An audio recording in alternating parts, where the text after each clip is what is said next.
What is it about flip phones that makes you feel like you got this?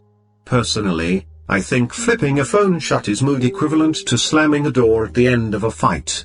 The sound of the flip is what gives you the satisfaction. I know this, because years ago when I was in school, flipping my Moto Razr shut was how I ended conversations. All of these early 2000s Moto Razr memories quickly came rushing to me when I received the 2020 Moto Razr 5G for a quick hands-on. It wasn't the design that was the reminder, but the name of the phone that kicked the nostalgia into gear. Would I buy the Moto Razr 5G for nostalgia's sake? Does it feel like the Razr has really made a comeback? Is it better than the 2019 Moto Razr flip phone, the original comeback Razr? Here's what I felt about Razr 5G in the few hours that I used it. Design. The Moto Razr 5G bears barely any resemblance to the OG Moto Razr, barring the Motorola logo, which is also not in the front anymore. It sits at the back, and doubles up as the fingerprint sensor. The 2020 Moto Razr has a curvier design. It is, in fact, very similar to that seen on the Samsung Galaxy Z Flip. The Razr's body is a sandwich of Gorilla Glass 5 on the front and back and aluminium on the edges and on the hinge. The glass certainly lends the phone a very premium look. Also, it allows the device to be NFC enabled, and you can also charge it wirelessly. Over the 2019 Moto Razr, Motorola claims to have also redesigned the chin, which is curvier but smaller this time. When I briefly used the device, the chin did not bother while typing on the phone, but it often got in the way when using swipe gestures. Additionally, the Moto Razr 5G sports a P2i coating, which makes it dust and splash resistant, which is always good to hear. Hinge. The hinge on the Moto Razr 5G has been redesigned as well. Motorola says that this time, it uses a zero-gap design for the hinge, meaning, when you flip the phone shut, there is almost no gap between the two folded sides. This gap was a big issue with the 2019 Moto Razr. While the gap has certainly been reduced and looks flush, the hinge itself does not feel perfect, still.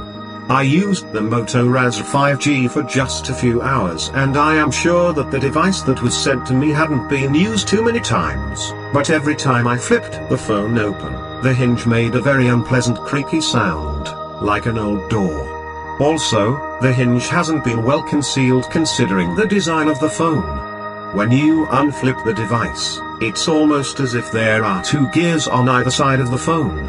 An aesthetic oddity. Display and UI. The Moto Razr 5G runs on Android 10 and uses a near-stock user interface. The Razr's UI has a thin layer of MyUX on top, which brings all the standard Moto gestures like chop chop. In the brief time I spent with the device, the UI looked well optimized for the flip phone. Similar to the Galaxy Z Fold 2, the Moto Razr 5G offers app continuity from the main display to the external quick view display. This means, if you are watching a YouTube video on the main display and you shut the phone, the video will continue playing and you can view it on the external display. This brings me to one improvement on the 2020 Moto Razr that I really appreciate, the quick view display. On last year's version of the Razr, the quick view display outside was just that. You could view notifications, answer calls, maybe a few more functions, but that's it. The external display always forced you to unflip the device to do anything substantial. However, this time, the Moto Razr 5G sports a 2.7-inch GLED display on the exterior.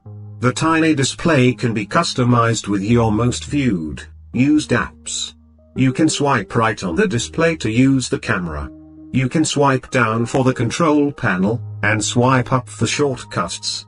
Basically, you can watch a video, play games, write an email, etc. on the external display. Now, I know the display is a tiny one, and why would anyone play games on a 2.4-inch display? But the fact that you have a choice and that you don't feel forced to unflip the phone, is what I like about it. When you unfold the device, the phone reveals a 6.2-inch PLED display. The colors on the primary display are great, and even in bright sunlight, legibility was maintained. However, the foldable display still failed to impress because of the many creases on it. While the middle crease is understandable because that's where the phone folds, the rest of the display also had a crease or two, almost as if it hadn't been stretched out properly. Camera. The Moto Razr 5G sports a 48MP camera on the rear and a 20MP camera on the front. The front camera sits in a notch on the display. In the few hours that I used the phone, I clicked a bunch of pictures from the phone. I used the phone during the daytime, so in bright daylight, the pictures were very good. Like on most Motorola phones, the images clicked at higher saturation than usual, which made your greens and reds brighter than natural. For Instagram, the image output won't disappoint. Also, when the device is flipped, the rear 48MP camera can be used for selfies and the quick view display works as your viewfinder. This could really be helpful for vloggers. Battery and performance. The Moto Razr 5G features a 2800 mAh battery. I could not test the battery life of the phone, but I wonder how long it would last with two OLED displays on board. The flip phone is powered by Qualcomm's Snapdragon 765G chipset. Again, it's hard to comment on the device's performance in such a short period of time, but I did face a few lags while switching apps on the phone. That, however, could possibly be a bug fixable by a software update. Overall, on both the primary and the quick view display, the apps worked pretty well and seemed well optimized. Conclusion. With the Moto Razr 5G, the nostalgia of a flip phone really works if you are a 90s kid. However, the phone still feels like a prototype and needs some work. The fact that a lack of finish was evident even a brief hands-on was a put-off. For me, the combination of the creaky hinge and creased display was the deal-breaker, and it made it really difficult to consider the improvements that have been made to the device. So friends, expected if you like this video, then friends, subscribe to our channel and like and share the video. I need your love and support.